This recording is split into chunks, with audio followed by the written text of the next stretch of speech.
Good evening. Welcome to the Granada Forum, an organization dedicated to the truth. At the end of the program, our speaker's presentation, there will be a question and answer program without restriction. Feel free to ask any question. That's the true meaning of freedom of speech. Even the press is invited to ask questions if any of them are here. As children, we are taught of a word called character. As adults, we seldom run into those with it. Least wise in the media or inside the beltway. It takes character to stand alone and, like David, challenge Goliath. Like Terry Reid of Compromised, like Gary Aldrich of Unlimited Access, like Chris Reddy of Death of Vince Foster, like Ambrose Pritchard of the London Daily Telegraph. We have men of character in our own midst. They seldom are forced into the limelight until the conduct of others that betray their public trust force the issue. The fabric of our society has been torn by some that have an agenda and have suppressed it. On November 15th of 1996, just 3 months ago, a dedicated true patriot stood his ground and did what we can appreciate. Picture in your mind's eye CIA Director John Deutsch on a propaganda mission to South Central Los Angeles to calm the waters as a result of articles that appeared in the San Jose Mercury News. He was hosted by Congresswoman Juanita McDonald's. Without blinking an eye, our speaker said, "I am a former Los Angeles police narcotics detective, and I can tell you that the agency has been dealing in drugs in this country for a long time. It is my distinct pleasure and honor to greet in the behalf of the Granada Forum and introduce a man that deserves our respect and attention. Please welcome Mr. Michael Ruppert."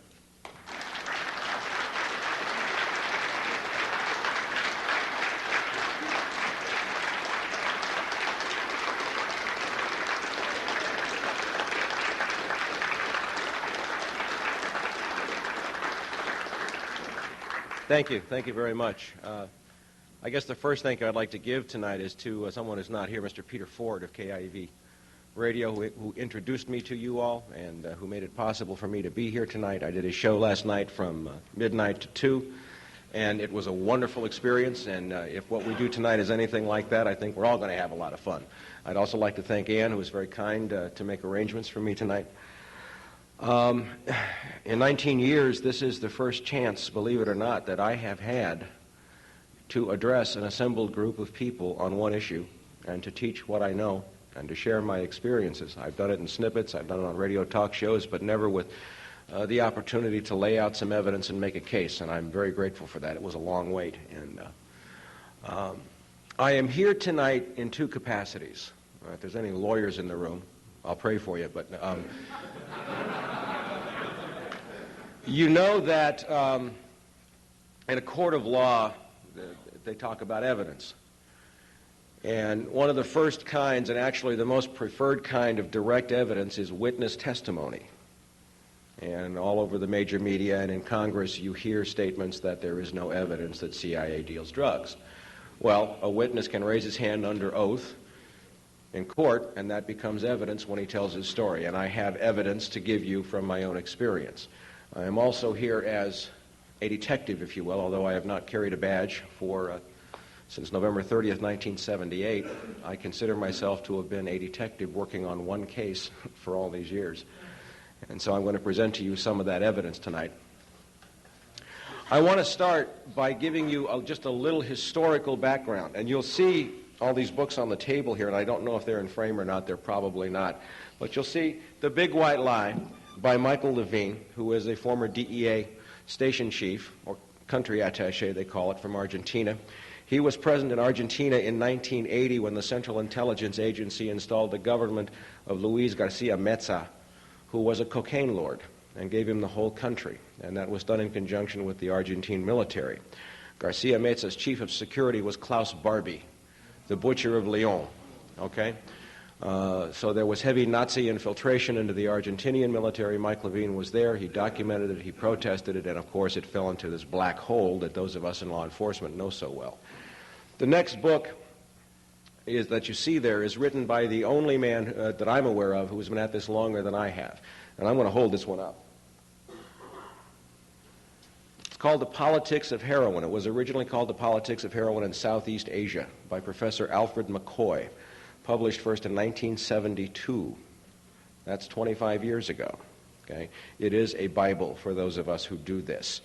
When we talk about names, dates, places, the names, the dates, and the places are in here. Now, again, if there's any lawyers in here, lawyers love to sue people. Okay? Why is it that this book has never been sued? There's a saying in the law, the truth is an absolute defense against libel.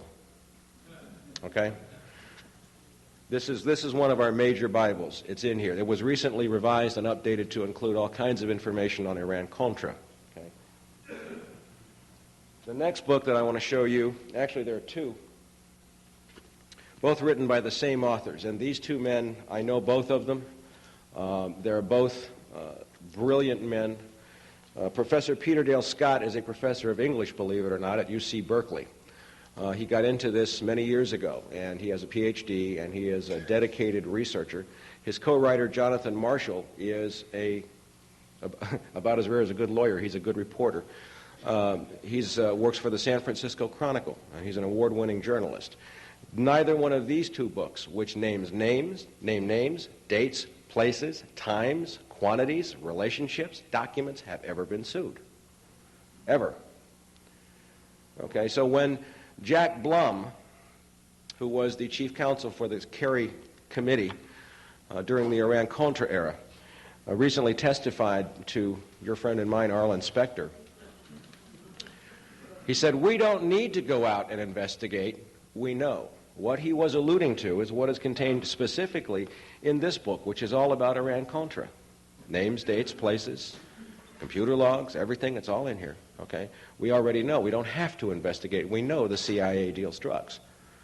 Of course, the Los Angeles Times completely omitted any reference to Jack Blum's testimony in their stories. Okay?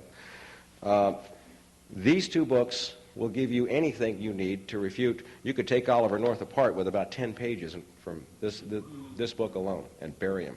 Okay? The last book that I wanted to show you, it's almost impossible to get in this country. I wonder why. You can get it in Canada. Written by my dear friend Celerino Castillo.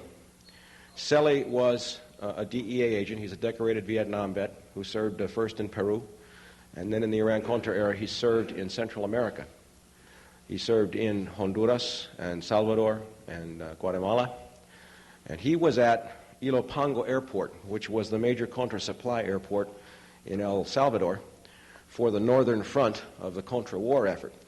And he describes in this, at the airport, two hangars, hangars 4 and hangars 5. Now, he's got the records.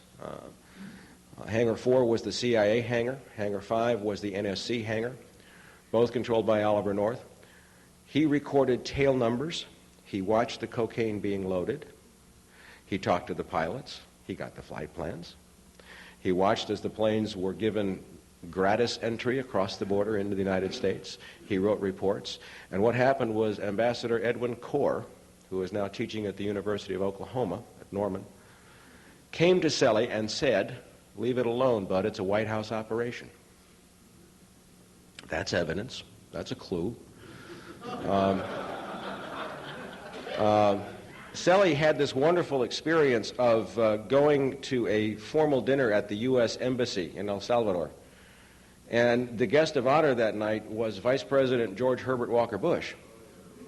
And so Celi was there and Bush was there, and they bring Bush over to Celi, and Mr. Vice President, this is Celerino Castillo, our senior DEA agent. And how do you do? You're, Mr. Bush, you're a hero for the country. And Celi said, "Mr. Vice President, I got to talk to you. There's something really wrong going on here. They're flying drugs out of 4 and 5, and CIA's behind it." And George Bush said, "Nice to meet you," and walked away. You know. Don't let anybody ever tell you there is no evidence. There is a mountain of evidence already in existence. Okay? It is irrefutable. It is ironclad. All right? Now, given that, I want to paint a little picture for you. I want to go back historically because my own experience is going to add a little dimension to this for you. Picture that I have a blackboard behind me, which I don't, okay? But say there's a blackboard, and we're going to say that right here is Southeast Asia. And then right here is the United States, and right here is South America, and over here is the Middle East, okay? Somebody was talking earlier about organized crime and CIA, and of course my opinion is CIA is organized crime. In the Second World War, some deals were made between the Office of Strategic Services and the Mafia in New Orleans. We were afraid of Nazi sabotage, so we took a guy named Lucky Luciano out of prison in New York. And he guaranteed that there would be no sabotage on the docks in New York. We took a guy named Vito Genovese. I like that, Vito Genovese. And we let him go back to Sicily to spy on it so that we could invade Sicily when Patton went in there. Of course, they went right back into the drug business. They went right back into their operations. The bond is very, very close. Stop there. Fast forward to 1954. 1954, Dien Bien Phu. The French were kicked out of Indochina. Now, almost everybody knows that the Golden Triangle in Indochina is where most of the world's heroin has come from for a long time. It is the largest opium-growing region in the world. There are several others. The French, in order to sustain their war, had been paying the local tribesmen, the Hmong tribesmen, and Kuomintang, the Chinese who were kicked out of China, with opium, which was a long holdover from the British opium trade from the 18th century. When the French went out, we filled that void, and we sent some people to Indochina. Their names were Aderholt, Singlaub. Does that ring a bell to anybody? There was also a guy by the name of Paul Hellawell, and there was a guy by the name of Richard Stilwell. And these are the people that we sent into Southeast Asia, CIA, to take over where the French left. Extremely well documented. And one of the first things John Singlaub did, and one of the first things Paul Hellawell did, was to take over the payment of Kuomintang and other rebels with heroin. It was just the way you did business. As we moved closer to the Vietnam era, that trade began to expand because of the relationship between CIA and the Mafia. As we get to the Vietnam War, now again, picture I'm drawing on the board up here some other names. So if we fast forward to the Vietnam era, I'm going to write some other names in Southeast Asia. Theodore Shackley, station chief in Laos, later station chief in Saigon. Richard Secord, anybody ever hear that name? Nah. Richard Armitage, anybody ever hear that name? Erich von Marbod, anybody ever hear that name? Okay. Von Marbod was in the military at the time, Department of Defense. They all worked extremely closely together. Tom Kleins is another one who was Ted Shackley's deputy in Laos. Extremely well documented. There are still living witnesses. There are Air America pilots still alive who later became involved in Iran-Contra. That we ran the whole war in Laos, which was completely outside of congressional oversight, with heroin. We've all heard the stories about heroin coming back in body cavities in the dead GIs. Air America, Air Heroin, okay, the Black Plains. In the last 19 years, I have spoken to more than a dozen former members of the U.S. Army Special Forces, the Green Berets, who were sometimes ordered to carry the heroin by CIA. We ran this whole war there on heroin money. That heroin money did not just pay for the war, it paid for a lot of other things. Now, what happened is, and the picture that I want to paint to you, is, I don't know if anybody here is familiar with the disease of alcoholism, okay? I happen to be an alcoholic. I'm sober 14 years, okay? So I know a little bit about it. And what happens is that it's a progressive disease. One is too many, and 10,000 is not enough. Once you take a little, you have to take more. And there's no way to stop until you crash and burn, until you eventually burn yourself out. What happened in Vietnam was that by 1970, the heroin trade had spilled over and we were selling it to our own GIs. 1/3 of the GIs in Vietnam were addicted to heroin when they came back. Okay, they were smoking it or tooting it. They'd get what's called a stomach Jones. Okay. So that war continued, I think, until a military-industrial complex kind of milked it for all it was worth, and until white middle America took to the streets. Okay? 1975, it ended. Now I'm going to tell you about my story because this is where I come into the picture. I come from a CIA family. I was born in Washington, D.C. My father was an Air Force officer. He worked for Martin Marietta, building the Titan 3Cs, which put up the Keyhole spy satellites. My father's cousin, Barbara, was CIA. Her husband, Sam, had been OSS even before CIA. They both did 25, 30 years and retired from the agency. My mother had been Army intelligence working in the code-breaking section in the Pentagon during the Second World War. So I come from a family of spooks, and I will tell you, it was a dysfunctional family.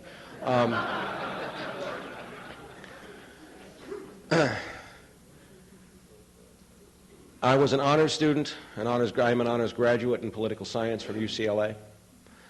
I went there from 69 to 73, and I was one of 2 living Republicans on the UCLA campus during those years. The other one was a guy by the name of Craig Fuller. Now, I was chosen to intern for Chief Ed Davis at LAPD, having been groomed and having already been spotted as, part of the establishment, the in-crowd, an up-and-comer. Craig was chosen to intern for Governor Ronald Reagan. Craig was George Bush's chief of staff during Iran-Contra. As I was chosen to intern for Chief Davis, I was exposed to people from Army intelligence and an operation known as Garden Plot. I was told that I had a Q clearance when I was 20 years old, and I had to go home and ask my father what the hell a Q clearance was. I didn't know. In the Organized Crime Intelligence Division, I got exposed to one guy in particular by the name of John Xavier Vach, and I was told that he was a CIA-connected guy in LAPD. Well, it gets to where I'm just about ready to graduate from UCLA in 1973. I'm, magna cum laude, and the world is my oyster. I had interned for LAPD for 3 years. My family buys me a plane ticket. I go back to Washington, D.C., and I go for an interview with the CIA in the old executive office building. And here's this guy behind this desk with this huge CIA emblem on the wall behind him. And he says, Mike, I've looked at all your stuff. You're just a wonderful kid. You got a great background. You're in great shape. What we'd like you to do is to graduate from UCLA, join the CIA as a case officer, and a case officer is the highest rank within the agency. That's the highest level. There are levels above that, but that's the creme de la creme. And we want you to then, after you're a CIA case officer, go back and go through the Los Angeles Police Department Academy, and LAPD will be your cover. I sat through the interview, and I got a stack of papers about that thick for my clearances, and I said, thank you very much, and I came back to L.A., and I threw them away, and I said, that's illegal. I don't want anything to do with that. I joined LAPD in 1973, was valedictorian of my academy class, went to work in an area called the Jungle, which is down near Crenshaw and Martin Luther King. Was having a great time. I was a good cop. I loved it. I never had so much fun in my life. I mean, it was what I wanted to do, and I thrived on it. I specialized in narcotics. And then I met and fell in love with a CIA agent. She came to my regular old cop bar, and we met and fell in love. This is what we call the unofficial recruitment.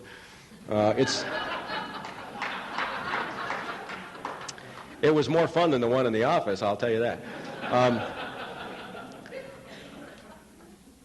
And she knew people in LAPD's intelligence divisions. I didn't even know who they were. She kept mentioning this general by the name of Lee Goforth, and I'm going, well, who the heck is he? Oh, he's a general, and he deals with terrorists. And I'm going, wow, sounds great. Then she'd mention organized crime figures, Carlos Marcello, New Orleans, Hank Friedman, Dan Horowitz, and other names like that. And then she'd tell me things out of my confidential personnel package at LAPD. There are 2 packages, one in your division and a master one at Parker Center. And then after a while, when we got engaged, she said, I work for the government. My people are very interested in having you go to work for me, or for us. Bada bing, bada boom. And then she started taking trips, and she'd come back from Hawaii, and she'd say, yeah, I was in this room, and there were 50 kilos of cocaine and close to 1,000 M16s. Now, me being a narc, by the way, LAPD, when I was in Watson, I confronted John Deutsch, said, he's never worked narcotics. Okay? United States Department of Justice Drug Enforcement Administration. Michael Craig Ruppert, that's me. I didn't get it for writing parking tickets. I just wanted to do that in case LAPD was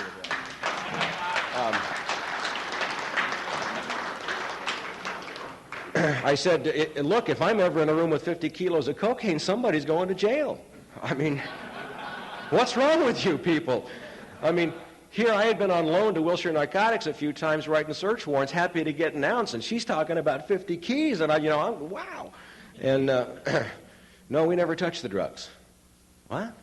No, we don't touch the drugs. We kind of follow the guns. Okay, I'm not going to get involved in anything that overlooks drugs. Well, she related the same stories as having occurred in Baja California, in Del Rio, Texas, in the Bahamas, in New Orleans. And I kept saying, it was long before Mina. This was in 1976. We hadn't even got to Mina yet. And I kept saying, I'm not going to, and I thought it was some kind of test. I thought they were testing my integrity. I'm not going to do anything that overlooks drugs. Forget it. I'm a cop. Anyway, after a while, it became clear that I was not going to roll over, and she disappeared very suddenly. Right after she disappeared, a bunch of Italian thugs walked into my mother's real estate office. And then I found myself on loan to Organized Crime Intelligence Division, and who do I wind up working with but a guy named Lee Goforth, who was a senior detective, Detective 3 in Organized Crime Intelligence, and a brigadier general in the California National Guard. He was also LAPD's representative to LEIU, Law Enforcement Intelligence Unit, which is very heavily influenced by the alphabet soup. His younger partner, Norm Bonneau, and who's in OCID, but John Xavier Bach.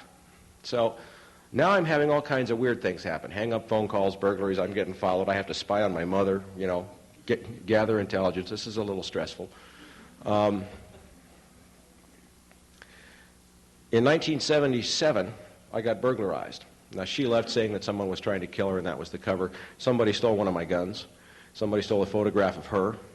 And somebody got an address that I had just gotten on her in New Orleans. So my captain, who was to this day one of the finest men I've ever known, a guy by the name of Jesse Brewer, who was the black police commissioner here in Los Angeles during the time of the riots, a wonderful human being, went to bat for me. He says, look, OCID is lying. What do you want? Take a vacation. I went to New Orleans, and that was the biggest mistake of my life.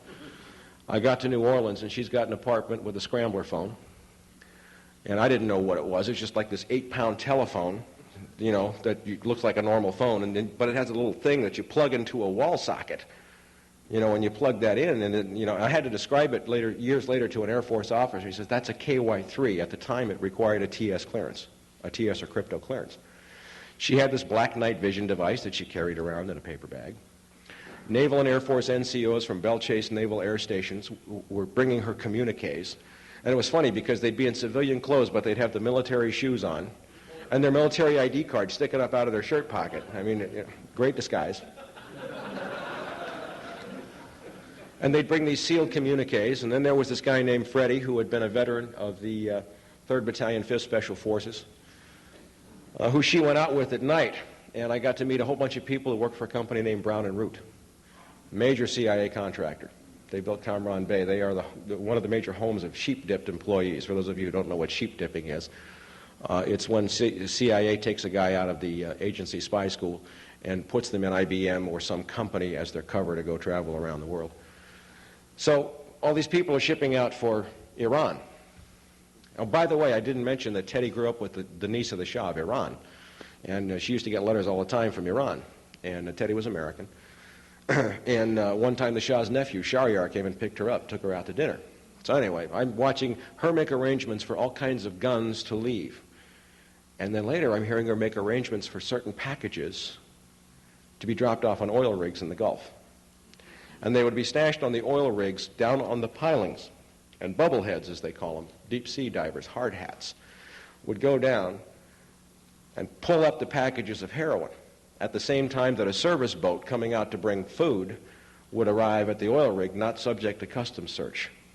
And the divers would just toss the heroin on, then Carlos Marcello controlled the whole dock operation in New Orleans. So here I saw, and the name CIA was dropped 6 or 7 times while I was there. I saw scrambled communications and letterheads and all this stuff. So they were controlling an operation where guns were going out and drugs were coming in. This was in 1977. So after 8 days, I said, goodbye, I'm leaving. I don't want anything to do with you people. And for those of us who have been through this, it is a very painful loss of innocence. I can't tell you how painful it is to begin to discover that your country is really dirty. And you do it in stages. You don't let go all at once.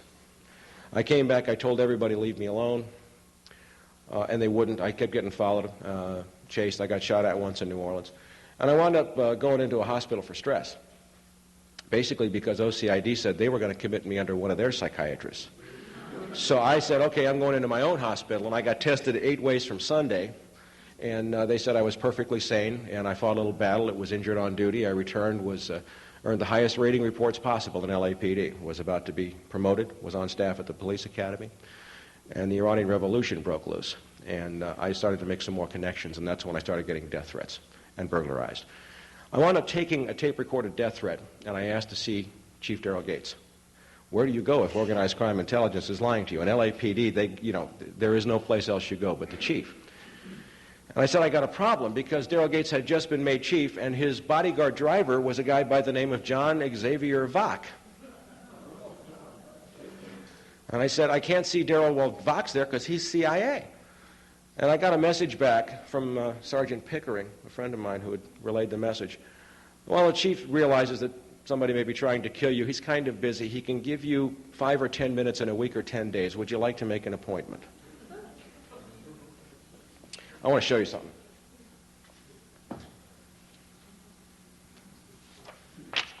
I'm going to be giving this out at the press conference at the rally that we're doing this weekend. This is from the Los Angeles Times, and the date on this is November 17th, 1984. Officers moonlighting probed. If you read this, it talks about a detective who went back to organized crime intelligence named John Xavier Vach. And then it says, copies of official records of the California Department of Justice that contain information about criminal history of members of the Jewish Defense League according to the government code, turned over a transcript of the conversation between Glauly and Earl to an employee of the Central Intelligence Agency who Rapaski identified as Jack Harmeyer. He was moonlighting for the Central Intelligence Agency on city time, and he was convicted in municipal court. Okay? No corroboration for my story whatsoever, right? Not according to the LA Times. I had alleged in 1978 that he was CIA, okay? So I wound up resigning. I got an attorney, and I got an attorney who was a former FBI intelligence agent. Don't hold it against me. Look, we have to learn. I was way ahead of you guys on this, This was in 78. I went to the FBI. I wrote to Sam Hayakawa, Bob Dornan, Alan Cranston. Sam Hayakawa was a very gracious and wonderful gentleman. He was the only elected official who ever went to bat for me in all these years. He is the only one who ever did. Anyway, got on the record wherever I could, and I documented everything I had seen in New Orleans. To sum up the points that I made in a 4.5-hour complaint to the FBI that I later made to a reporter, David Rosenzweig, at the LA Times, who until recently was assistant managing editor of the LA Times, to all the Congress people, to everything else, I said, Carlos Marcello, guns, drugs, CIA, Hawaii, California, Mexico, submarines, Texas, Louisiana, terrorist and rebel groups. That was in 1978. Item from the Los Angeles Times. You're going to love this one. Guns for drugs trade booming, reports disclose. From Newsday. Times didn't write it, but they reprinted the story from Newsday. Okay? And what it says is, Carlos Marcello, guns, drugs, terrorist groups, Baja California, submarines, Texas, Louisiana, the Bahamas, and everything I had said a year before. The LA Times said, there's no story here. No corroboration. David Rosenzweig, after this came out, was promoted from staff writer to assistant city editor. Okay? I called the writer for that story, Tom Renner, and I mentioned the name Bonneau, and he said, wait a minute, LAPD, Bonneau? Turned through his pages. I've got this guy Bonneau's name in connection with a CIA machine gun factory in Mexico. Oh, wait a minute, okay. So he says, call this investigator, Bill Christensen, who's working for Deacon Cheney's Committee on Improvements in Judicial Machinery. Great name. So I called Christensen up, and I run through all this stuff. Now I know CIA is dealing drugs. They're protecting Marcello. They're hand in glove. They're partners, and CIA is profiting from the deals. Okay? I called Christensen. I laid it out. He says, you're right. My offices are bugged. I'm getting followed. We were burglarized last week. This is a Senate investigator. This is 1979. Okay. He says, we'll get you back here to testify. That was the first time I was promised I could testify. Short time later, I had to start looking for a job. I was a writer, and I'd been laid off from one writing job, and I couldn't find a job anywhere in this city, and I would see unmarked LAPD cars turning up outside of places where I go for interviews. After about 3 weeks, I took a job at a 7-Eleven store because I needed to eat. My first day on the job, somebody calls up and says, is Mike Ruppert working today? My second day on the job, I was arrested for selling liquor to a minor. The second time I was shot at after that, I was dead drunk. I was on my lawn. I mean, I really didn't care much anymore. And somebody shot at me. I didn't even bother to report it at that time. You know, I was just ready to give up. But you can't give up. That's what I found out.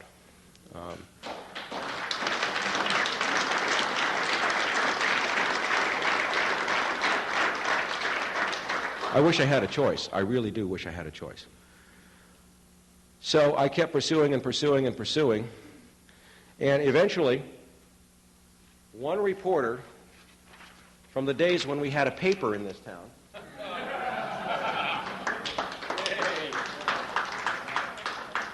Randall Sullivan, I made the front page of the Herald Examiner 2 Sundays in a row, October 11th and October 18th, 1981.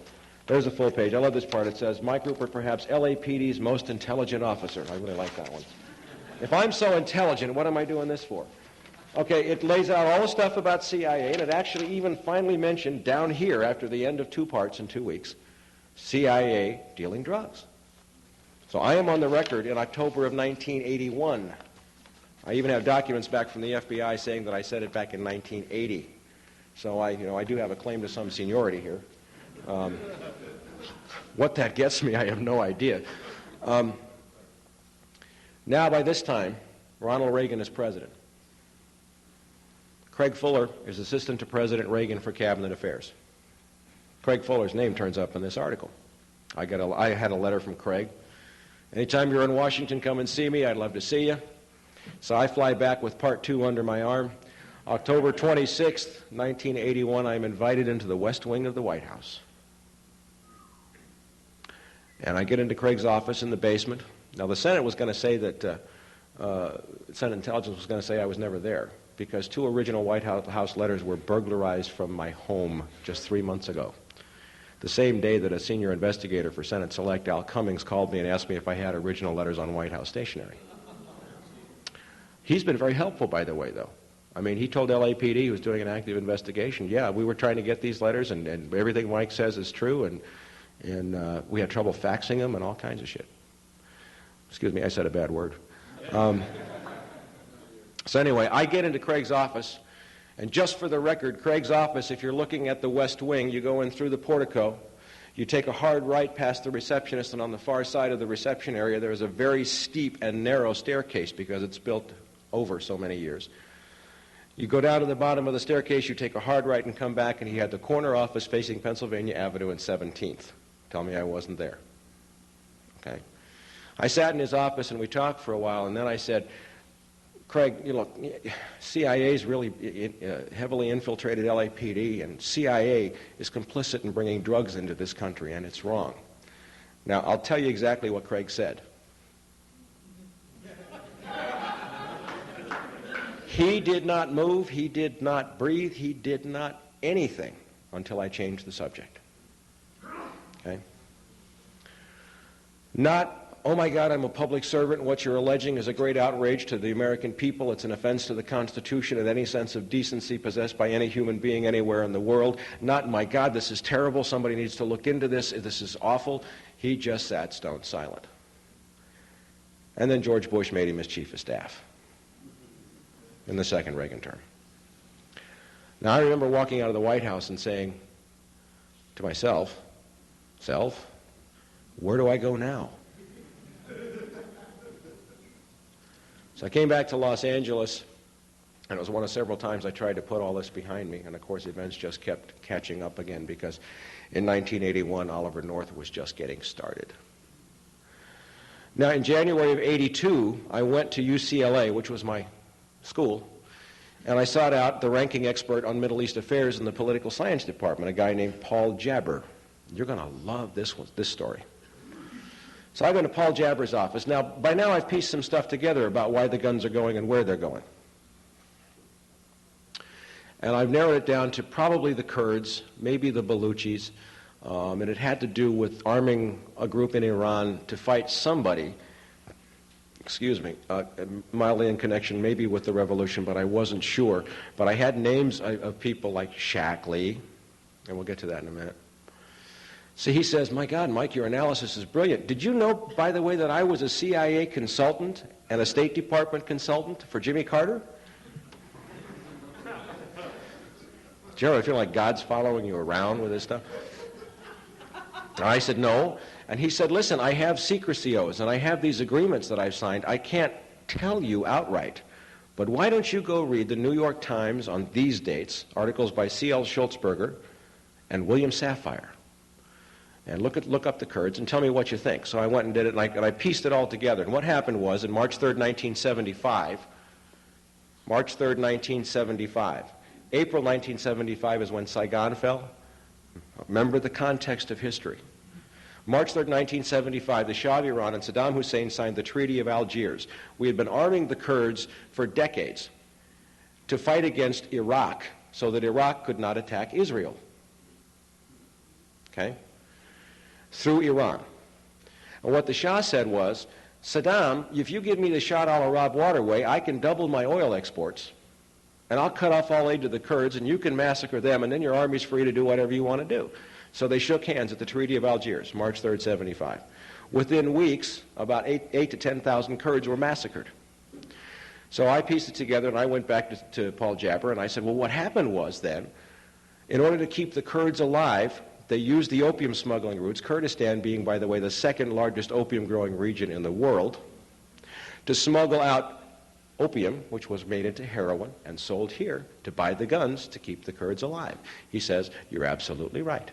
The decision was made at the National Security Council level. Read that, folks. That's the White House. To sell heroin to American citizens to keep the Kurds alive. Okay? Maybe that was just a pretext. Right on. Did you guys pay him or what? Okay. Remember Southeast Asia here when I said some names like Ted Shackley, Tom Clines, Richard Secord? What happened in 1975? The Vietnam War ended. Ted Shackley moved and became Deputy Director of Central Intelligence in charge of covert operations for the Middle East. Richard Secord was transferred to Iran as the air attaché. Richard Armitage was transferred to Iran on missions connected with banking and finance. Is this beginning to sound familiar here? Is there a pattern shaping up here somewhere? Okay. The same players from Southeast Asia moved to Iran. The same players from Iran in 1980 moved into Pakistan when the Russians invaded Afghanistan. Everywhere these people go, there is a huge boom in the drug trade. Pakistan, before the invasion by the Soviets, had supplied 0% of American heroin. Afghanistan. Well, no, they invaded Afghanistan, but all the American supply operations were run from Pakistan. The Mujahideen were armed through American bases in Pakistan, over into the border. By the middle of that conflict, 40 to 60% of the heroin in this country was coming from, guess where? Pakistan. Duh. So now we move to Iran-Contra. The Boland Amendment says no more lethal aid to the Contras. Cut them off. Reagan says we'll go private. Okay? Oliver North, by the way, started to get involved back in Iran and Pakistan. He starts cropping up. Now we have the Contra supply operation. And who do we find? Oh, by the way, John Singlaub went to the Middle East, too. Now, who do we find cropping up in Iran-Contra? John Singlaub, Richard Secord, Ted Shackley, Richard Armitage. All the same people. Oliver North. Again, the same people for 40 years, 50 years have been doing the same thing. Okay? Now we get to Iran-Contra. And I'm not going to spend a great deal of time on all the stuff that's already out. I will give you one specific case illustrating, and that's the case of Juan Ramon Mata Ballesteros of Honduras. And during the early years of the Iran-Contra era, Honduras was supplying approximately 50% of the cocaine consumed in this country. through Mata Ballesteros. Dewey Claridge, CIA station chief, had contracted with Mata's airline, Setco, for exclusive contracting for contra-supply operations.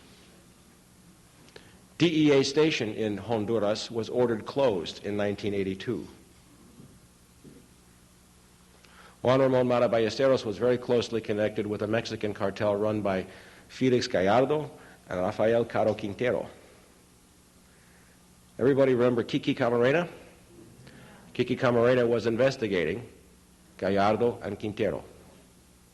He was chasing a CIA drug ring when he was murdered. And I have found one of the men, the CIA agents, who was on the mission where Kiki was murdered. We're going to get into that in a second. Now I want to backtrack a little bit. A lot has been overlooked about the role of the U.S. military in drug dealing, as ordered by the CIA. Over 20 years of my investigations, what I see is several things. First of all, what I call the shadow government, which includes many agencies, DIA, Defense Department, NSA, they're everywhere, okay, had used large components of the military. Many people here, let me ask, is anyone here familiar with the Watchtower missions? I see a couple of hands. Okay. Watchtower missions took place in the mid and late 70s. Elements of the 7th Special Forces Group, airborne, were ordered from Panama by a guy by the name of Edwin Wilson, on orders from a guy by the name of Tom Kleins, Ted Shackley's deputy. Ted Shackley is now out of the agency, to take special action teams into Colombia and plant radar beacons so the cocaine flights can fly below radar and land at Albrook Airfield in Panama.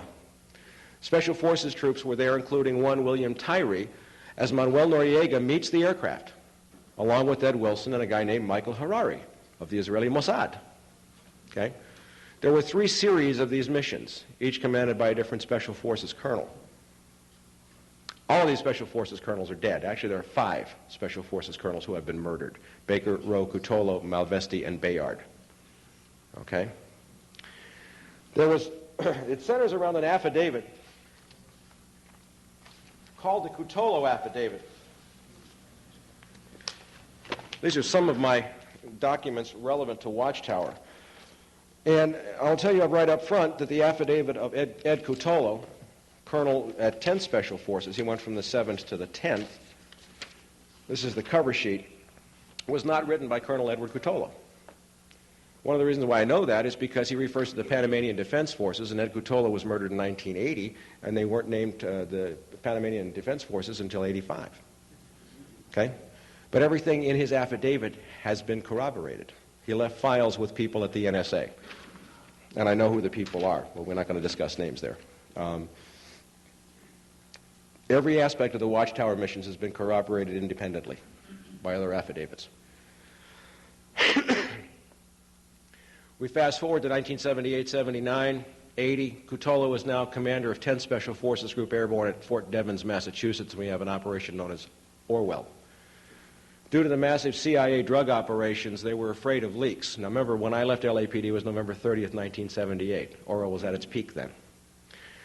Army Security Agency, Special Forces personnel, military intelligence personnel were ordered to bug and wiretap courthouses, politicians, anybody who had any knowledge. We have affidavits from people who pulled mics out of courthouse walls in Massachusetts.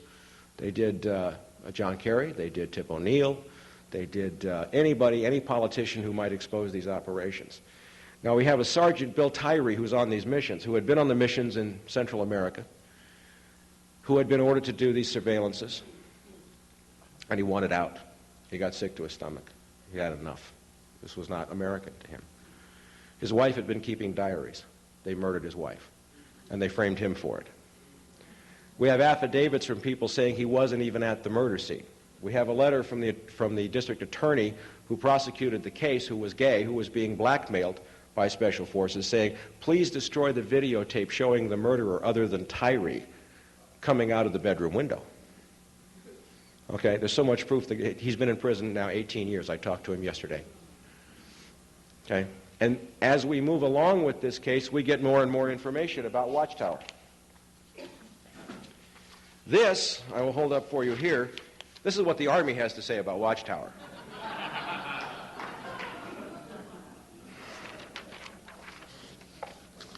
And then they say it never existed. It just wasn't there. The Central Intelligence Agency, if I can find it quickly, and I probably can't, but I have documents that he got from the Central Intelligence Agency, says there was no Watchtower mission. It's a 6-page letter in response to his Freedom of Information Act request. They go through 3.5 pages of there is no Watchtower and bada bing, bada boom, and then it says at the end, we are reviewing all of our Watchtower documents because we've had so many requests for them, and as soon as... Then they wrote him and said, can we have our last letter back? Believe it or not, they did. These people are not as smart as we give them credit for. They use fear as a tool, okay?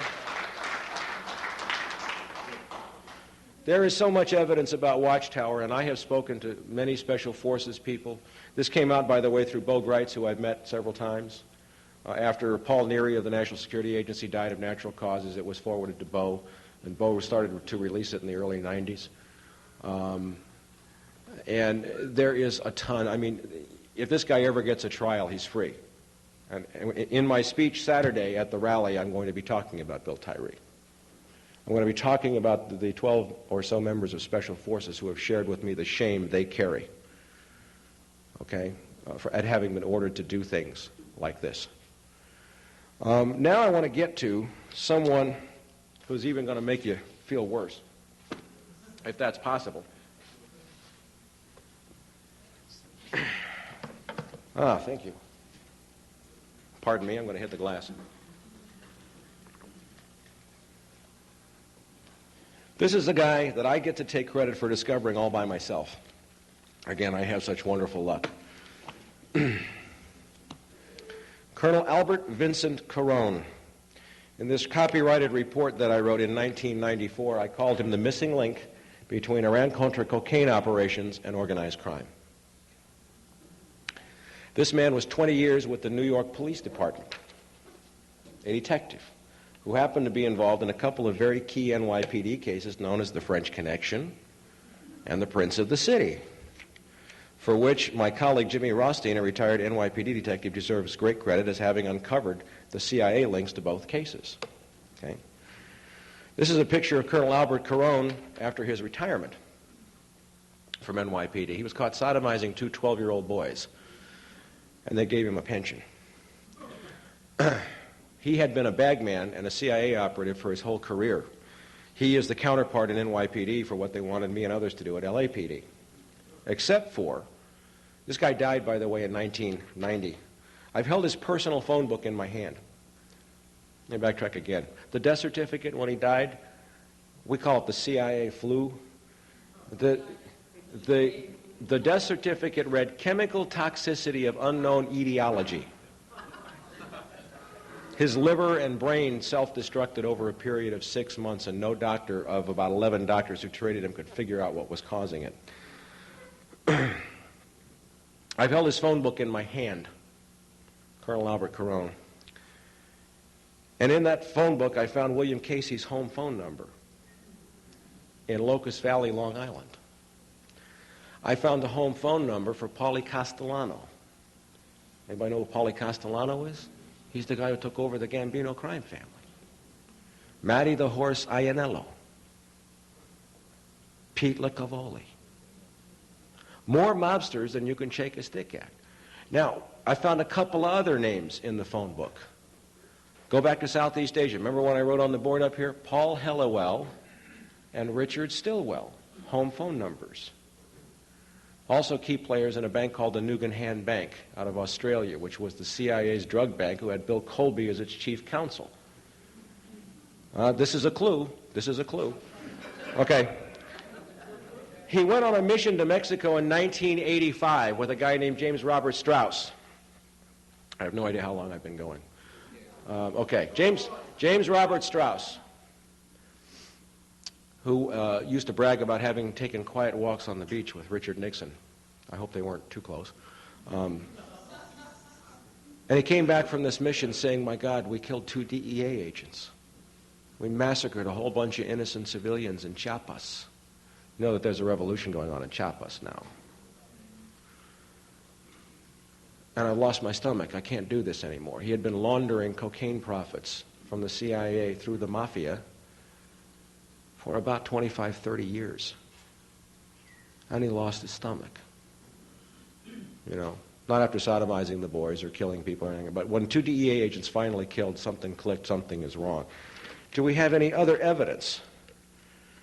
By the way, here is one of the pages from one of his surviving passports. If anybody knows anything about passports, he had a black one, he had a maroon one, he had a green one, and he had a blue one.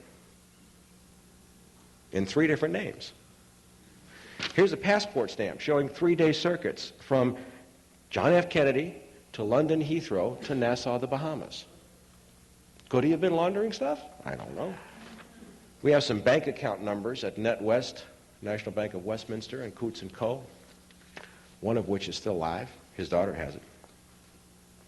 We have military records. We have travel records from Strauss, Downing and Associates. His partner had an insurance company, but for a guy who sold insurance domestically, why would he need to go to Johannesburg, Hong Kong, London, Kuala Lumpur, Seoul, Luanda, Angola, the Jersey Islands? They do a lot of laundering in the Jersey Islands off the British coast. Casablanca, Madrid.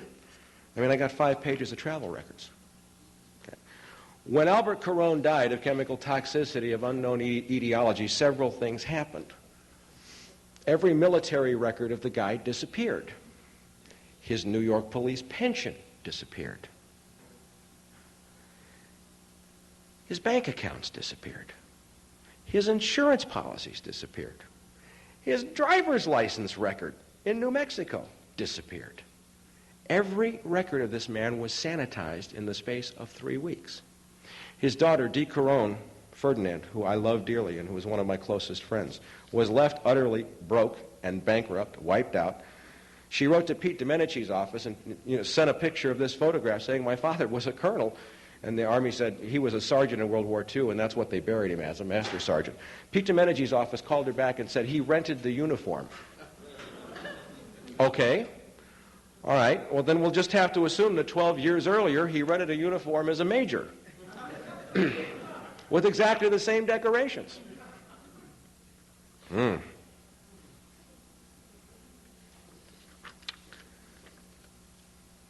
She really went to bat because everything was sanitized, and she admits that her father was not a good man, but everything that he had left her was wiped out, and she lost probably $25,000, $30,000 of her own money, and she is dying to testify before Congress.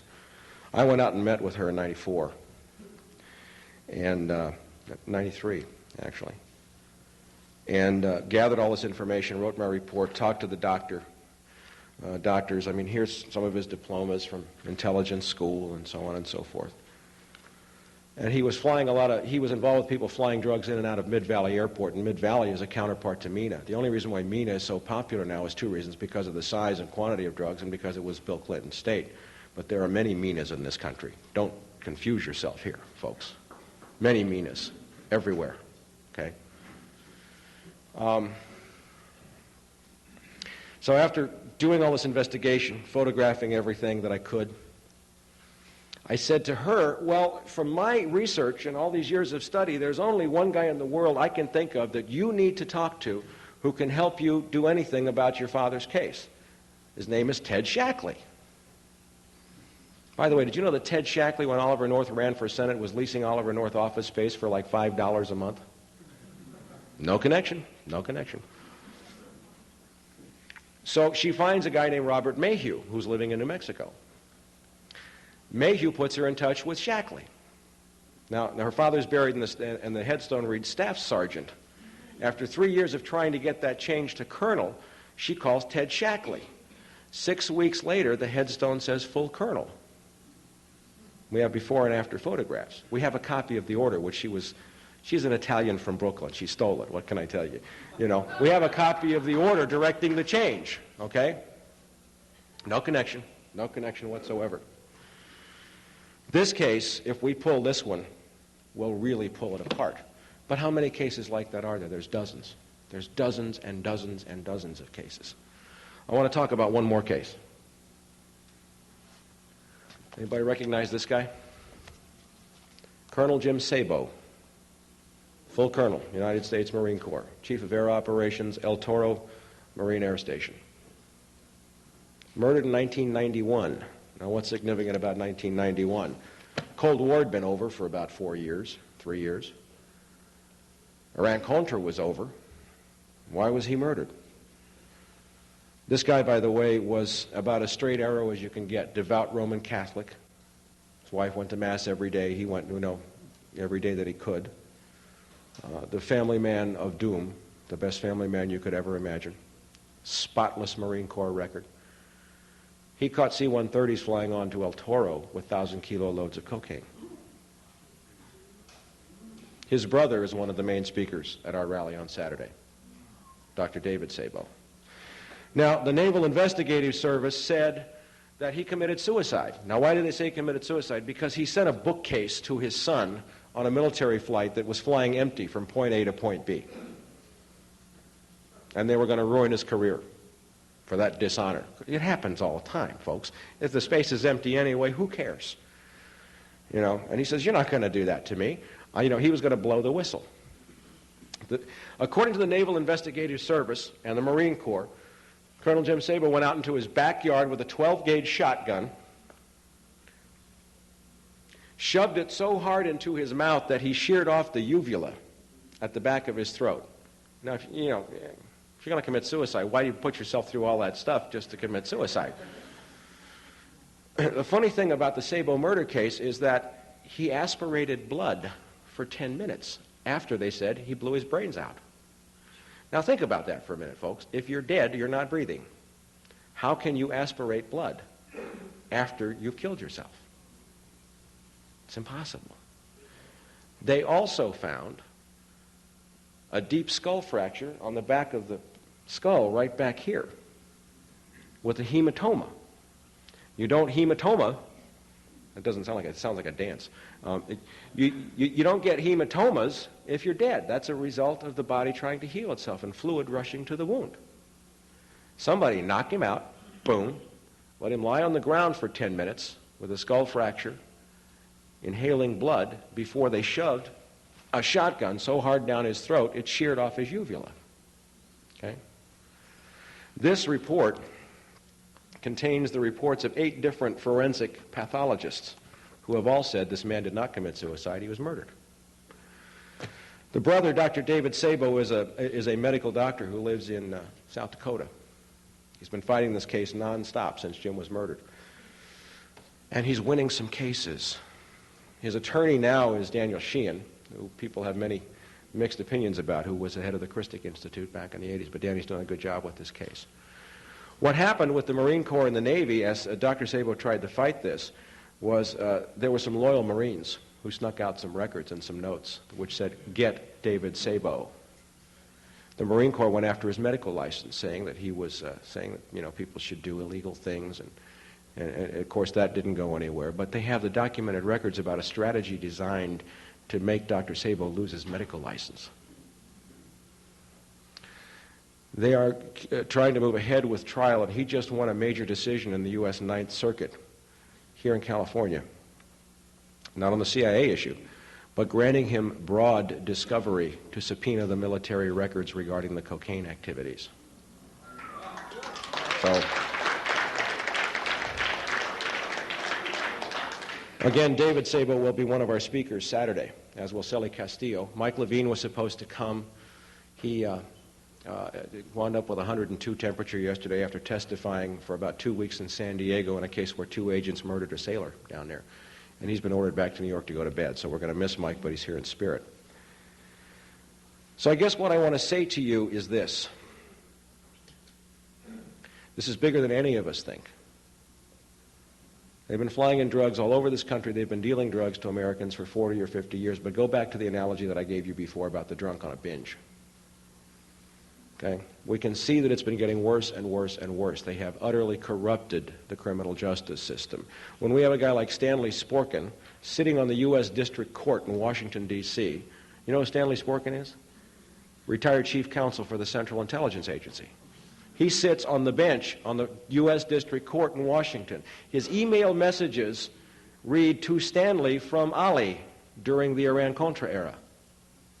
You want to talk about a choke point to control key cases?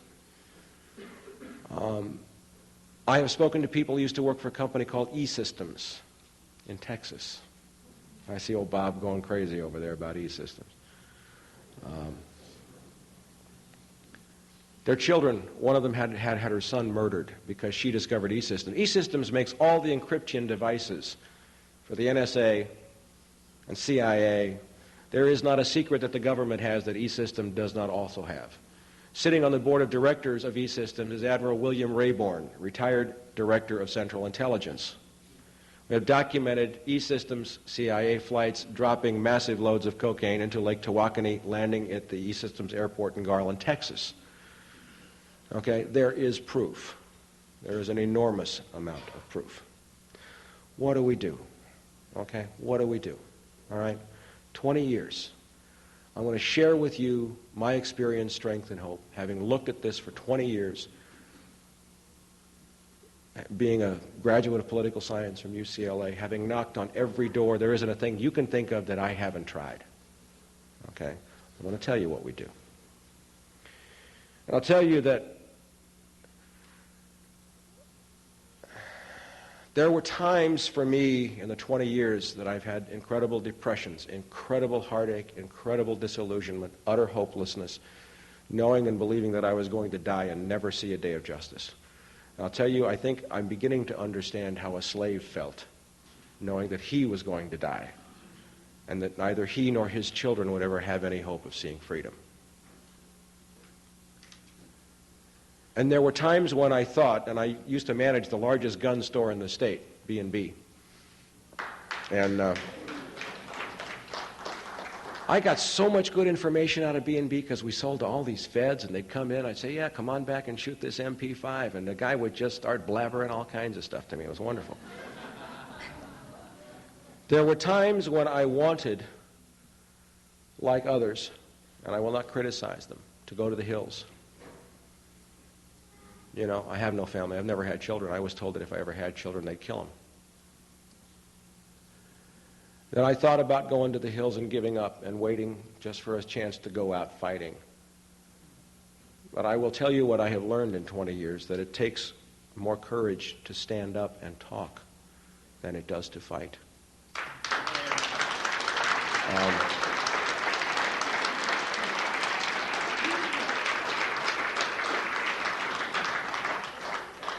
What is happening now, and in a minute or so, I'm going to turn it over to Mike Novick from the Crack the CIA Coalition. What I see happening now is a potential miracle of biblical proportions. I happen to believe in God. I have a higher power. I could not be sober 14 years otherwise.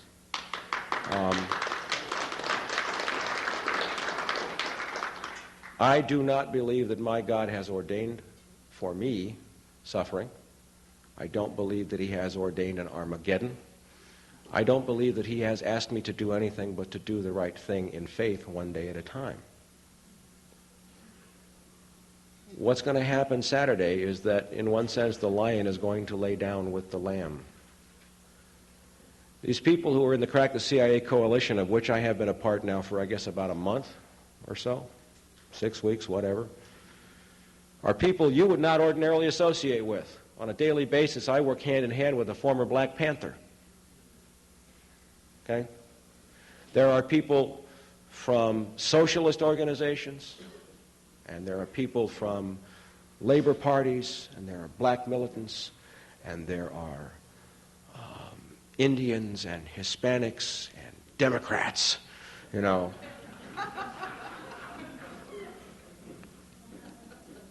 And I want you to know something. These people are standing up for you.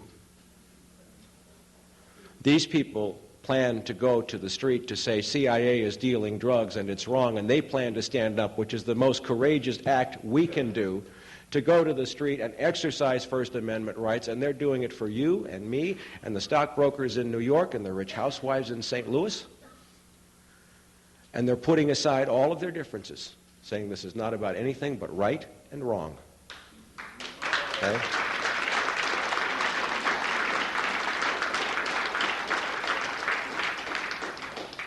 See, what the agency, what the shadow government has done for so long is to pit us against each other, black against white, against rich, against poor, against gay, against straight, against cop, against... We've been turned, and we react. Last night I was on the show at KIEV, and this guy calls in and goes, well, it's the communist conspiracy, and you got Tom Hayden endorsing this, and my God, and it's they're going to start violence, and it's the communist take. And I said, wait a minute, hold it, just a minute. Sure, there were communists, and they weren't good people, but how about the fact that we brought all these Gestapo and SS into our special forces and our Central Intelligence Agency? Those are Nazis. I said, why don't we just do this like I'm a cop? I don't care what political party a bad guy belongs to. I just want to make the arrest.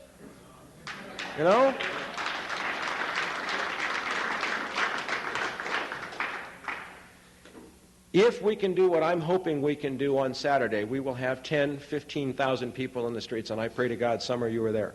And there are people coming from various parts of the country, and there are people from the right as well.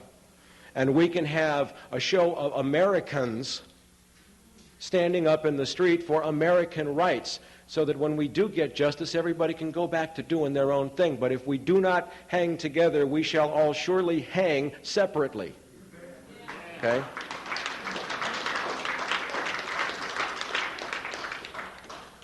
We're trying to do something which is really dangerous. And if we pull it off, we're going to scare the bad guys to death.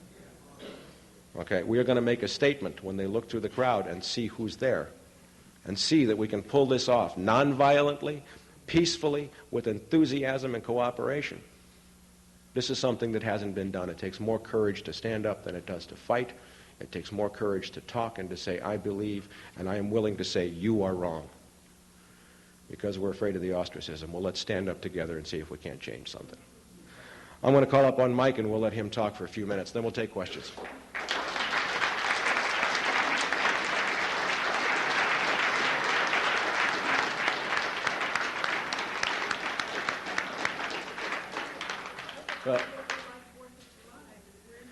Talk about a tough act to follow. That's a pretty amazing set of facts, but really the life that this man has lived to come to this moment and be here with us, I think, is incredible. And I really want to thank Mike for his tremendous courage and his openness to just deal with the truth and to speak the truth and to, face the consequences of that. And I think it's something we all have to do. And I am here basically tonight to tell you a little bit about the Crack the CIA Coalition and about the demonstration. There are flyers here, and we'd like to urge you to take some flyers and pass them out in the next day or two to bring people. We want this to be as massive and as broad and as open and as democratic a demonstration as is possible to have. We have a set of principles of unity, and the principles are that we are opposed to the crimes that the CIA has committed against the people of this country and against other people around the world. And, I think one of the things that has come very clear to us in doing this work is that it's impossible to protect ourselves somehow by the use of agencies like the CIA, because the crimes that they carry out supposedly in our name somehow to protect the American way of life are crimes committed against us every single day, and that the crimes they committed in Nicaragua and the crimes they committed in other parts of the world inevitably are going to affect us, and we see the destruction they've created, the devastation, not only in south central Los Angeles, but in every village and hamlet in this country. And crack is not something now they thought that they could dump in one community and somehow destroy that community and not have it spread out throughout this society. So we're seeing tremendous connections between what's going on. And, people here I know have no love for Bill Clinton, I'm sure. And I think it's important to understand that the people in this coalition are not in any way part of the coalition that Bill Clinton represents. The people in this coalition are a coalition of forces trying to claim their humanity, defend themselves, to recognize the need for solidarity to deal with this. And, I've been on talk radio, and I used that word once, and somebody said, when I hear that word solidarity, I want to lock and load. But I'm telling you that that's what you need. That if you want to deal with the CIA, if you want to deal with Bill Clinton, you have to recognize what they're about. And they're about an empire. And the problem with Bill Clinton is not whether you think he's a socialist or you think he's a moderate or you think he's this or that. Bill Clinton is an emperor. And that's the problem with Bill Clinton. And Bill Clinton wants you to be subjects of his empire. And if you want to have any other status than as a subject of that empire, then you have to stand with the former Black Panthers in this coalition, and you have to stand up on Saturday and say that Bill Clinton and the CIA are not committing these crimes in your names or in our names, and that if we want to protect ourselves from those criminals, we have to take action with all the good people of South Central, the good people of East Los Angeles, the good people of the San Fernando Valley have to stand up together and say, we want a different and a better world together. So I would like to urge you to come out on Saturday. I would also like to urge you, if you have some funds to make available, I know that you all have your own needs and demands, but as a representative of this coalition, I'd like to give you the address for a moment. We have P.O. Box. It's the Crack the CIA Coalition, and it's P.O. Box 191601, Los Angeles, California, 90019. We've been fronting out money to bring Celie Castillo to Los Angeles, to bring Dr. David Sabo from South Dakota to Los Angeles, to bring documentation, information, and to put on this demonstration. And so we want you definitely to come out and support. We want you to be a part of this process. We're not stopping tomorrow with the demonstration. The demonstration is the beginning. We are co-sponsoring on March 15th, and everyone who's here is certainly welcome to come, a teach-in on all of this material at Fairfax High School in the city of Los Angeles. That will be beginning, I believe, at 11 o'clock on March 15th, which is a Saturday in about 3 weeks. We're going to be having Peter Dale Scott, the author of the books that Mike Ruppert mentioned, Cocaine Politics. We're going to be having Dr. Alfred McCoy, the author of this, the leading book on this, what he referred to as the Bible. And all of this effort is the effort to expose these truths and these realities to all of you and to the rest of us, to educate ourselves, to mobilize ourselves, and to support each other in this movement. And that's what it's going to take. It's going to take a movement to resist, to counter the lies, and to expose ourselves to some truths that, people here are certainly, understand what's disseminated in the media bears very little relation to reality. But you might want to rethink some of the things that you have absorbed from those same media,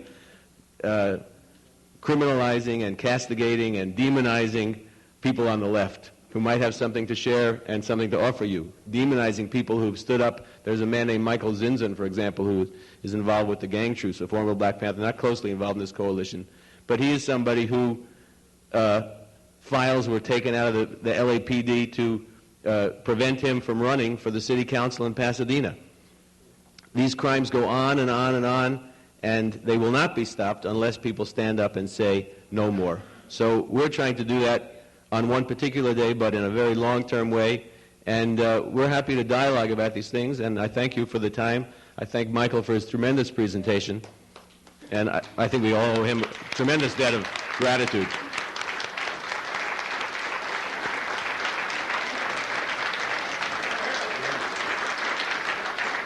Okay, we're going to have questions. There will be questions from the back of the room, so those of you who have questions, Mike will be glad to try and answer for you. So please feel free to ask any questions. The leaflet actually is a little unclear when the question was asked. 12 noon at City Hall, downtown Los Angeles, 1st and Spring Street. We'll be marching from there to the LA Times, to the Los Angeles Federal Building, and then back for a rally at City Hall. We have a permit. We obtained a permit. We'll be marching with the police at a distance, but it's a permit. It's a completely legal march. It's a completely nonviolent march. We're there to express these truths and to take a stand on these issues. Mr. Ruppert? Yes. You mentioned the secret government. Do you see the CIA as the ultimate executive, or whom is the ultimate executive behind all the wrongdoing we see? I tend to be, when I answer, well, I'm always asked this question, and I try to be fairly conservative because I try to approach this as a detective and answer with evidence that I have. Okay? If you recall, I mentioned Paul Jabber, the UCLA political science professor. Shortly after I met with him, he left UCLA to become vice president of Bankers Trust. he took over as chair of the Middle East Department of the Council on Foreign Relations. That's where I see a lot of this going. The more I try logically as a detective using intuitive, inductive logic to get to the bottom of this, I come to banks. That's where I come. I come to banks. And, of course, most of the banks are foreign-owned, especially. Follow the money. That's the bottom line. Do you know if Brian Quigg is all right? I assume you know him. Who? Brian Quigg of Phoenix. He's the one with the Internet site with all this material that you have been speaking about this evening. Yeah, I'm not familiar with him. Oh, you don't know him? No. The book, L.A.'s Secret Police. Mike Rothmiller. Is that fairly accurate? Yes, I know Mike Rothmiller. And what's very interesting about that is that Mike touched on a couple of things. LAPD has been heavily, heavily infiltrated by CIA for a long time. Bill Parker, who was the legendary chief here, hated the FBI. And he invited CIA lock, stock, and barrel to come into LAPD. And then there are documented cases during the Iran-Contra era of one detective named Hamilton of Organized Crime Intelligence coming off an airplane with the Mexico City Chief of Police, Arturo Durazo, who was under indictment for drug corruption, from the Bahamas.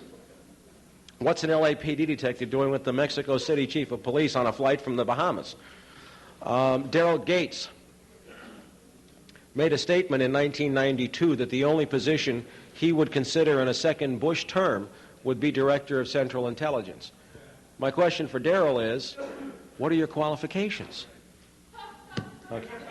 Mike Rothmiller's book is good. He kind of stopped short of some other things, but he and I have spoken many, many times. So, yes, it's a good book. Yes, I wonder what your opinion is of I haven't heard you mention this, and I'm wondering why. The kind of pulls the rug out of all the law enforcement agencies around the country, and has been advocated by the many judges and the many doctors and many Jocelyn Elder, and is the answer is the legalization of drugs. And when a lot of people here might not understand what I mean by this, is that I'm not advocating the use of drugs, but by the legalization of drugs, we're talking about many solutions for many problems, in that many people, billions of dollars that are spent chasing down criminals are freed up, and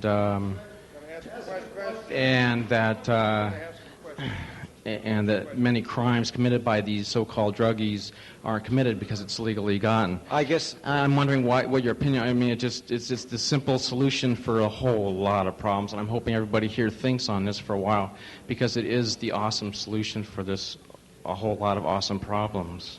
I have thought about this a lot, and I will say that as a cop, what really makes me feel good is when I hurt the bad guys. I'm sorry, that's the way I feel, I feel in my gut. The way we hurt the bootleggers was to legalize alcohol. I do not advocate necessarily legalizing drugs, but maybe in certain cases decriminalizing drugs might be an answer. However, we're dealing with a situation. Historically, the British in the 1800s established their whole economy on a trilateral trade, growing opium in India, selling it to the Chinese, getting silk, taking it back to Britain, and making textiles. And that set up the cash flow of the British economy. That's the model. The difference is now that we're poisoning ourselves, which is really ugly, okay? But there was a report, which I have not seen, but several congressional staffers who I know, and Bob, if he's still here, probably knows it too, prepared by the House Banking Committee, chaired by Henry Gonzalez, which said something like, if all the drug money were withdrawn, the 8 largest banks in the Western Hemisphere would collapse. That would create a depression the likes of which this country had never seen before. So we have to use some thought in really how we approach the problem. So anyway. Yes, the problem is not the CIA. The problem is organized crime, the Democrat and Republican Party. And the real problem is that we do not have a policy of putting the cocaine cartel out of business and destroying the cocaine cartel. Instead, you're destroying the American people. My question is, why aren't you putting the blame on the Democratic Republican Party and organized crime, and why aren't you pointing out that we have no policy to destroy the cocaine cartel? That's what you'd be using the opportunity Saturday morning for. I just was pointing out about the guy with the phone book with Paulie Castellano and all of that, so I think I was talking about organized crime. Yes. Yes, last night on Peter Ford's show, you mentioned that you'd sent the material to Ross Perot, and he had called you twice, but I don't know what he said. Could you elaborate a little more on that conversation? Yeah. Again, from the Los Angeles Times.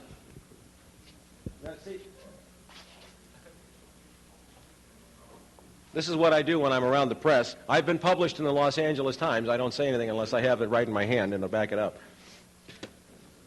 The Los Angeles Times ran this story in 1987, January, about Ross Perot backing Richard Armitage into a corner. If anybody knows Richard Armitage, he's 6'4" and bench presses 430 pounds. Okay?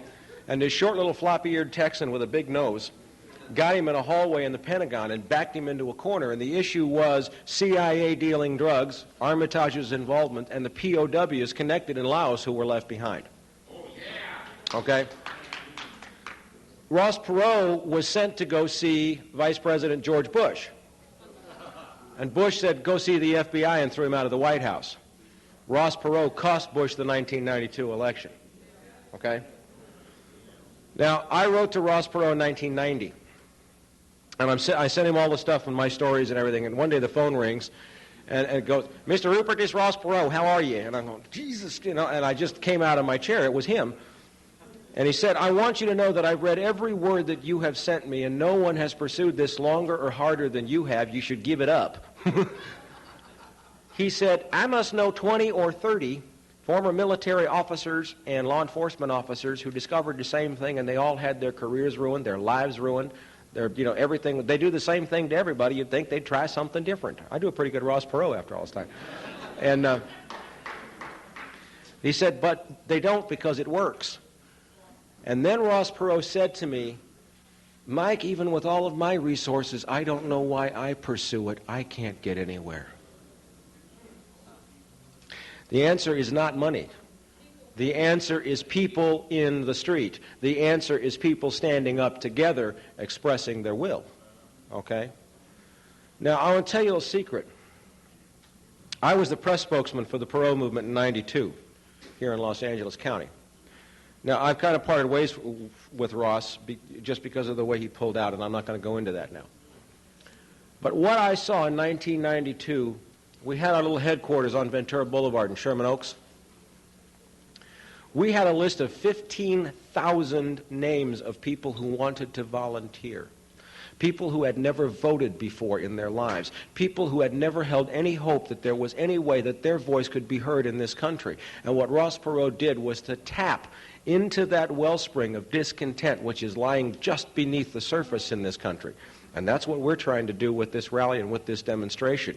It's there. We want to reach that critical mass so that the people who know or suspect or just feel in their gut that something's wrong will come forward. Mr. Ruppert, I hope I'm not going over something that you already covered, but I came in late tonight. I wanted to know, Daryl Gates made a statement that he was part of the CIA. Did you cover that, or do you know? And if so, what was his job, or what was he doing? In 1962, I believe it was, Daryl Gates was captain of LAPD's intelligence division. And there's a well-respected author named Bill Turner, who's a former FBI agent, who's written a number of books. And he describes this incident where a guy named Dennis Maurer was out with a bunch of right-wing paramilitary guys in the desert, way north of Lancaster. And they were throwing hand grenades around and shooting machine guns and, having fun. And up roars Captain Daryl Gates of LAPD's intelligence division, way out of his jurisdiction, and says, knock it off. And they said to Daryl Gates, well, it's okay, CIA told us we could be here. They gave us the stuff. And he said, screw you, I am CIA. And I'm telling you to stop. Well, there was an undercover Long Beach policeman in that group who wrote a report which made it into the files. So that was the answer to that question. Yeah. Mr. Ruppert? Yes. Yeah. I wonder if you could comment on reports that I have heard that a great deal of the money funding and indeed creating National Coalition to Ban Handguns, Handgun Control Incorporated, and various other activist groups and individuals in the gun-grabbing, anti-constitutional, so-called gun control movement has its source in CIA-affiliated and CIA-front organizations as part of a calculated program to disarm the American people. I have not seen any direct evidence of that. But I fall back on the old line. If it walks like a duck, if it quacks like a duck, and there's duck feathers everywhere, we've probably got a duck. One of the things that I have studied a lot is something called the Hegelian dialectic, which says you create a problem, and then you solve the problem, and in solving the problem, you get the end result that you were after to begin with.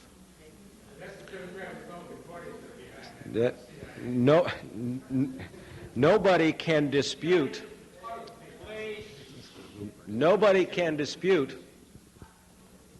the fact that we have seen utterly repressive laws, especially vis-a-vis asset forfeiture, being imposed upon us, laws which begin to scare me. And I have interviewed a guy whose father was a high-ranking official in the Abwehr, which was Adolf Hitler's intelligence service, who was his grandfather. And he used to tell his grandson, who was now a very good friend of mine, if he didn't lose the Second World War, if he just changed venues. Okay? So it's beginning to sound like that here, yes. Yes, Mr. Ruppert, you mentioned earlier that our economy has become hooked on drugs. I wonder to what degree our major political parties have become hooked as well. How much drug money has flowed into campaign contributions, do you think? Again, I don't have any direct information on that, and I really only answer stuff that I know directly, but there is so much drug money. I mean, if you look at what happened in Mina, and there are 2 retired Army CID investigators. Gene Wheaton is very public, and I know Gene well, who estimate the amount of drug money flowing through Mina at $40 million a month, and through the Arkansas Development Financial Authority, which is what made Bill Clinton a hero in the state of Arkansas. So, yeah, it's probably there. Mr. Ruppert, I want to congratulate you on your courage, sir, and I wanted to ask you if you had any assistance from former Officer Rothmiller, wrote the book L.A. Secret Intelligence Police. I just said a few minutes ago, I know Mike. We have spoken many times over the years. Yes. We share a lot of views. His book's a good book. He and I actually worked patrol in Wilshire Division at the same time, so, yeah. Hi there. I don't know if I want to rub elbows with Tom Hayden, but I'll take it on your word that it's a good thing, the march. But I have one question. Do you know what happened to former CIA Director Colby? He supposedly died mysteriously. Well, you know, supposedly drowned. Yeah, right. My attorney called me up the day they found his body and wanted to make sure I had an alibi. No, I don't know personally. I've just received an updated copy of the Franklin cover-up, which contains some very disturbing questions about Bill Colby's death. But I don't have any direct knowledge, but who knows? I have 2 questions. Your bravery is astounding the past 20, 25 years of your investigation. Is your life still in danger today, and is there any contracts out on your life? And secondly, what is the whole purpose of the rally, and how are we going to bring all these people to justice in the end? First of all, no, I wouldn't know if there was a contract out on me. I haven't been shot at for a long time. I'm fairly well known now, and they tend not to kill people who are fairly well known. The problem is you can get so well known it doesn't make any difference to Martin Luther King, Bobby Kennedy, et cetera, but I'm nowhere near that big yet, so I think I'm safe for a while. As to what we're trying to do and how we're trying to do it, I am relieved of having to answer that question. Again, what I have come to from a spiritual and a constitutional and an American standpoint is that my job is to do the right thing and to leave the results to a power greater than myself. The only sin that I'm aware of is not standing up. That's the sin that I'm aware of. Yes, sir. I think it rather paradoxical that there's enough evidence against Mr. Clinton and his administration to put most of them in prison. My question is, how intrusive has drugs become part of the operation in Washington, D.C. amongst the congressmen, the senators? And why is it that we don't have one person who will stand up and initiate impeachment proceedings on this scum that we have in the office?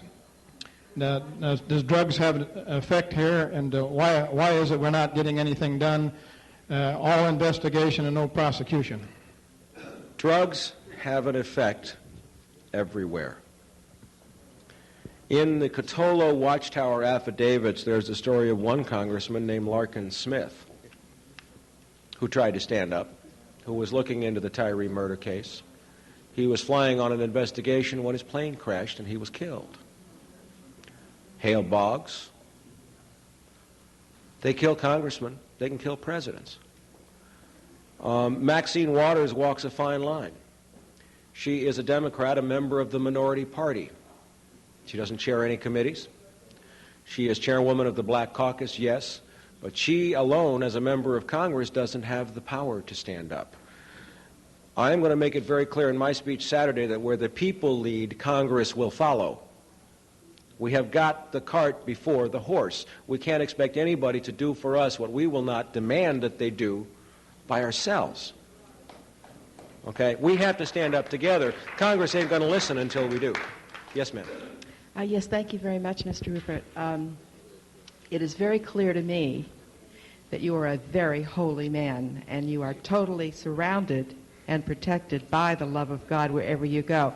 And I particularly like the way you said, do you ever get a feeling that God is following you with this stuff?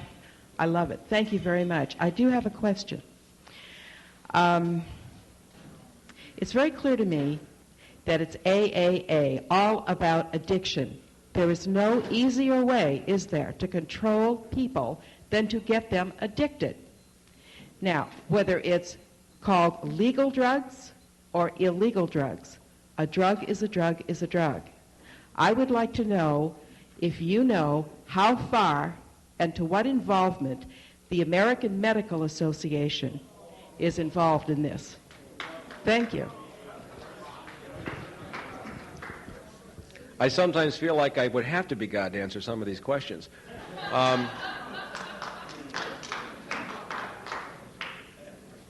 Let me put it this way. We have all heard stories about a dysfunctional family where a father is molesting a young daughter. And there are other children in the family, and there's a wife, and we look at these tragedies and we see how the wife ignores what's going on, and the other children ignore what's going on. For the sake of maintaining the family image, for the sake of looking good, out of the fear that if they expose what's going on, the father will turn his rage against them, and that's a dysfunctional family. This country is in that state of denial. Every aspect of this country is affected by this crisis. Let me define it to you this way, and I'll be real brief with this. Could the President of the United States, the executive branch, which theoretically is empowered over the CIA, have permitted the agency to deal drugs to American citizens? Or could it have happened without him knowing about it? Either way, you have just defined the greatest crisis, constitutional crisis, in American history since the Civil War. And solving it is going to take that kind of upheaval. Leadership in this will have to show that we can do this nonviolently, in a healthy way, in the American spirit, not in the German spirit, not in the Russian spirit, not in the Chinese spirit, but in the American spirit. Yes, I appreciate that remark. I would like to have us all remember that what I believe you have described this evening is not a man-made battle, but we are wrestling against principalities and powers in high places, and basically that is a spiritual problem. And we're not going to go out here as a group of people and conquer this in our own strength. It'll be like David putting on Saul's armor. It doesn't fit. It only weighs us down. But I believe it's in 1 Chronicles where it tells us, if my people who are called by my name will humble themselves and pray and turn from their wicked ways, then will we hear from heaven, and I will heal their land. And that's what we've got to come back to. We're kidding ourselves here, sitting here thinking, now I appreciate the rally, and I support it wholeheartedly. But as a group, we're kidding ourselves if we think we're going to go out and do this in our own strength. Only history will be repeated again and again. But it's as we turn to the Lord Jesus Christ and let him operate through our lives and then put our hand to the plow, we will conquer. And my fervent hope in response to that, where two or more are gathered in his name, he is also there. What if 10 or 15,000 are gathered, and many of those gather in his name too? Yes. Yeah, I very much appreciate that comment. I did want to, you mentioned earlier about Mina and Nella, which we've all been most familiar with. 10, as far as my understanding goes, 10 investigations have begun, and I guess the 10th one is in some way going on now. But what has caused these all to end, and the information, the myriad, tons of information that have been gathered to not result in any meaningful action? The way this country works is that unless it shows up in the Washington Post, the New York Times, the Los Angeles Times, Time, or Newsweek, officially it doesn't exist. Mm-hmm. And there can be investigations until the cows come home. And, you know, the information is out there. We have it. I have it. Everybody else have it. Dozens of other witnesses have it. Gene Wheaton has it. Terry Reid has it. I've spoken to Terry several times, okay? The point is that we have to make something happen in the collective consciousness to get it out to where somebody admits it openly. Mike, just one moment on that. You know that we know two young teenage innocent boys were killed, and we know a number of other people relating to those deaths were also killed, and we do know that enough information is extant to make a case. It seems to me that a rifle shot has to be fired in order to break through this wall. Instead of these little hammers banging away, some focal point has to be singled out and just hammer it through till it breaks the dam. You raise a beautiful point. Mike wants to say something in a second, but let me talk to that point for a second. I have met all over the years, I have met people who were angry with the IRS, and I have met people who were angry over many, many different righteous, justified causes. But they have been a Tower of Babel.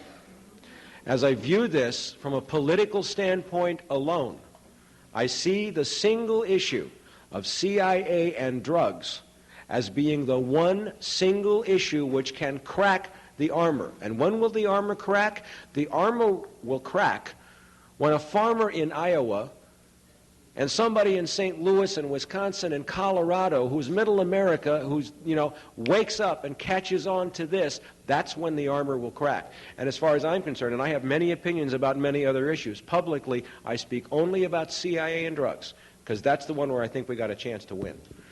Mike wants to say something. Yeah, I wanted to briefly say exactly that. The people have talked here about the Republican and the Democratic parties, and one of the things they always talk about is wedge issues.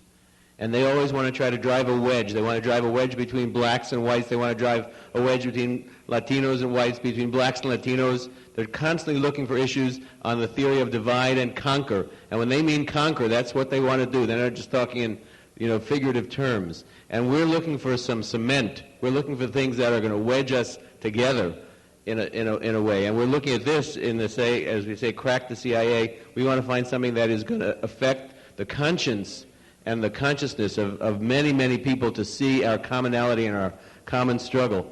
And I wanted to respond to... We want to destroy not only the cocaine cartel, but we're saying this is much bigger than the problem of cocaine. This is a systematic. In other words, before there was cocaine, there was heroin. Before there was heroin, there was opium. Before there was opium, they were selling liquor to the Indians. Before there was, they traded slaves for tobacco. and addicted people. This is going back half a millennium and longer. I just want to say that one of the things about this coalition that I think will distinguish it is that we are not actually trying to get the government to do anything about this, because we understand that they are the problem. We are trying to affect ourselves. We're hooked into the recovery movement. It's not only, here's one person who says, I'm an addict, an alcoholic, whatever, but there are many, many people in the black community, groups called Mad Dads, many people who are saying we have to take the responsibility to transform ourselves, and by doing that we will transform this government and society. We're not expecting them to solve this problem for us. Michael, I'd like to thank you first for coming this evening, standing up, saying what you said. I respect you. I appreciate your being here this evening and what you said. I have a brief observation myself, and I'd like to get your response to it. And the observation is that Thomas Jefferson said that we need a revolution every 20 years. The last time the people of this country stood up and told the government enough is enough was 25 years ago, when we told them we'd had enough of Vietnam. And I think it's time for the people in this country to stand up and say, enough is enough, and we've had it. And if that's a revolution, and we can do it peaceably, in the streets like we did 25 years ago, but peaceably, then I'm 100% behind it, and I think it's something, an idea whose time has come, and there's nothing that's going to stop it. And I'm very glad that you're doing what you're doing, because we need it. Now, Thank you. Your response, anybody else's response? All I can say to that is ditto. Yeah, I just want to make a comment that I think that rally will be real important to this, neighborhood in showing and bringing it out to light to the average public how you aren't just hurting yourself when you use drugs, but you're hurting your country. And it's okay if people want to hurt themselves, but when you realize, and then people that are out there using realize that it's actually hurting their country, and their country's behind it, and you're sponsoring something that's going to break your livelihood apart and your other people, I think it's going to be bring a lot of light to the neighborhood. So, thanks. I think you're right. Last question. Okay. Yes.